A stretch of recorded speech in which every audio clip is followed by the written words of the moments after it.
everyone. Good evening, everyone. Thank you so much for tuning in. This is your Realtor Hugo with another live. As always, thank you so much for participating at home by tuning in and sharing the live. If you or anyone you know would be interested in participating today, feel free and actually share the live. We're going to be here in Maryland. If you don't know, my name is Hugo Quintanilla, licensed in Maryland with Long and Foster. Hi, everybody. Sorry about that. I'm really distracted. My skin's all dry. At any rate, I hope that you all are having a fantastic Saturday. It is another great weekend here in Maryland where we are having a heck of a heat wave. Today we pushed 1 degree shy of the top heat index for Maryland. So the hottest temperature for Maryland at this point in time was this day in 1988. So the year of my birth. We were very, very hot at 101 in June. So, ladies and gentlemen, again, stay cool out there. Make sure that you're taking time to stay hydrated and take it easy on the coffee, on the alcoholic beverages. Make sure that you're taking spaces to drink some water so that you are not being dehydrated. But today we are going to be talking not about dehydration, but about how to retire from real estate, a guide to smart planning. So if you or anyone you know would be interested in finding out how to set up a profile, how to actually begin the process of retiring from real estate, this one's a good one. Number one, evaluate your financial readiness. Tips: assess your current financial situation, including savings, investments, and any outstanding debts. Ensure you have enough funds to support your lifestyle in retirement. The best way to do this is to calculate how much you'll have to spend a month to maintain your lifestyle as of right now, or the lifestyle that you'd like to maintain into your later years, and then work your way back. What sort of investments will you have to make? What sort of jobs will you have to take? What sort of sacrifices will you have to make today so that you can get this cash flow going? Because remember, it's a snowball. The moment that you get the ball rolling, everything else will become easier. It'll become a lot more self sufficient. And by the end of it, you won't even have to care for a thing. It'll be running itself. Number two, diversify your investments. Transition some of your real estate assets into liquid investments like stocks or bonds or mutual funds. That can bring you huge returns on the payday of your home, but make sure that you are with a property for your own uses.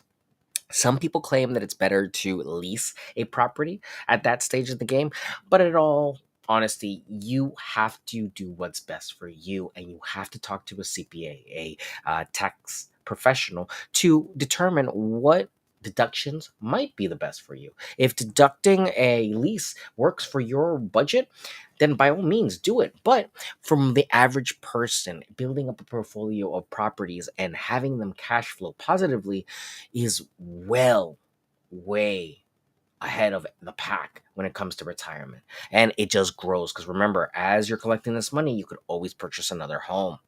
Number three, create a retirement income plan. Plan how you'll generate income in retirement, whether through passive income from remaining properties or other investments. Keep one or two high yield rental properties for steady income.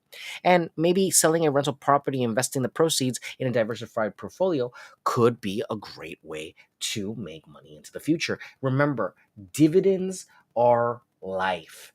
Dividends, if you don't know, are a percentage of what a company will give you back as being a shareholder of their company. So, for example, if you have a company where they are paying a 1% dividend, then 1% of the share price will go back to the shareholders of every person that's holding a share of that property up of that company until the time when that dividend is issued. If they hold that piece of stock until that completion date, they get that extra little bit. and it just goes right into your investment account. You can use it for whatever you want, and it's free for you to use. It's just free money. It's like a free money hack glitch.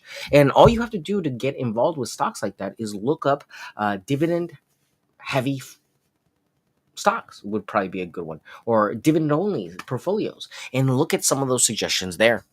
Number four, consider selling your properties. Evaluate the market condition in Gaithersburg and Rockville to decide when the best time to sell. And list your properties when demand is high to maximize the profits.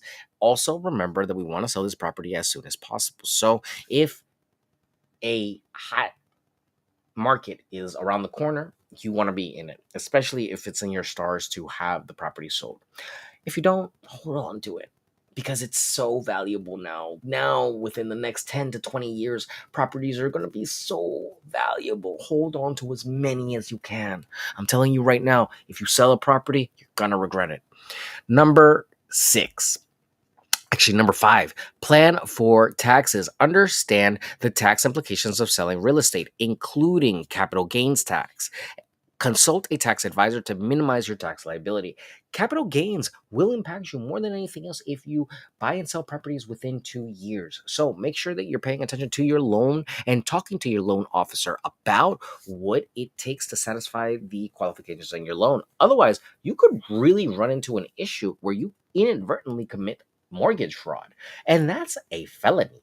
You do not want to commit mortgage fraud. Remember, we're applying to these mortgages upstandingly and with honesty so that we don't run into issues. So make sure you're doing your due diligence and paying Uncle Sam his taxes.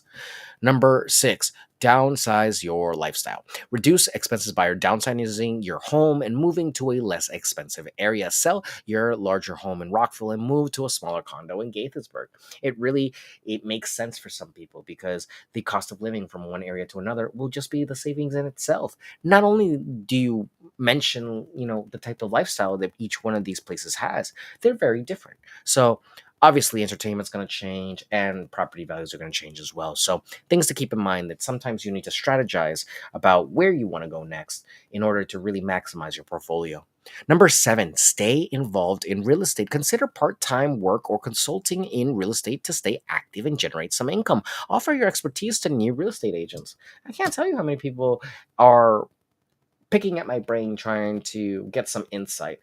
All you got to do is look at the lives. I do this thing for you guys, for everyone to just see, view, and understand and enjoy the free information. Because at the end of the day, I know that if you want to work with me, we'll work together. You'll find a way to find me. I'm Googleable, I'm searchable. Like, look me up. And at the end of the day, your time will come. The person that is in need of my assistance knows when to reach out to me because they know that they need that extra push. I'm not for everybody, the same way everybody's not for me. And I have denied business because at the end of the day, I would like to only work with clients that we can get across the finish line. And the best thing I can do for you as your representative is prepare you so that we don't go out there and make you look like a clown. We want to make you succeed. And I don't want to jeopardize your mental well being trying to find a home when it's just not in the stars right now. Sometimes it takes a little bit of saving, sometimes it takes a little bit of time. Don't kill yourself over it. Do what you can with what you got, and then we'll go from there. Number seven, stay involved. Excuse me. Number eight, update your estate plan. Ensure your will, trust, and other planned documents are up to date, including plans for any remaining properties in your estate. No one wants to talk about death. No one wants to handle it. No one wants to discuss these things. But we have an elderly population that's passing away. We have a population of our parents that are passing away. We need to start having these conversations. For better or for worse, there needs to be a discussion about these things because there are a lot of people that may not have anything to give their kids. But at the end of the day, these conversations need to be had not only for the kids' sake and closure, but also for final rights and wills. You don't know what someone wants at the end of their life if you never ask them. So do yourself a service and ask the questions, no matter how difficult they are. Number 9, healthcare considerations. Plan for healthcare costs and consider long term car insurance.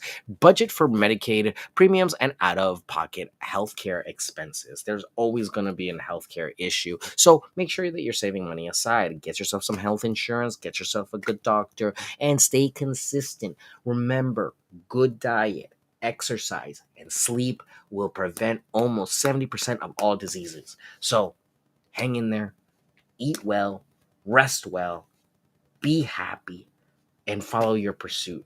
And you will really see how much that can impact your well being. Number 10, the last one for today. Enjoy your retirement. Pursue hobbies, travel, activities that will always wanted to enjoy. Um, Join local community groups and take up a new sport. The YMCA has programs, community centers have programs. Really, it's a matter of you taking the initiative to step out of your door. Don't let the depression get to you. Don't let the thoughts get to you. Just because you're retired doesn't mean that your life has ended. 80 is becoming the new 40. So, with that into consideration, if you're just joining us today, we were talking about how to retire from real estate, a guide for smart planning.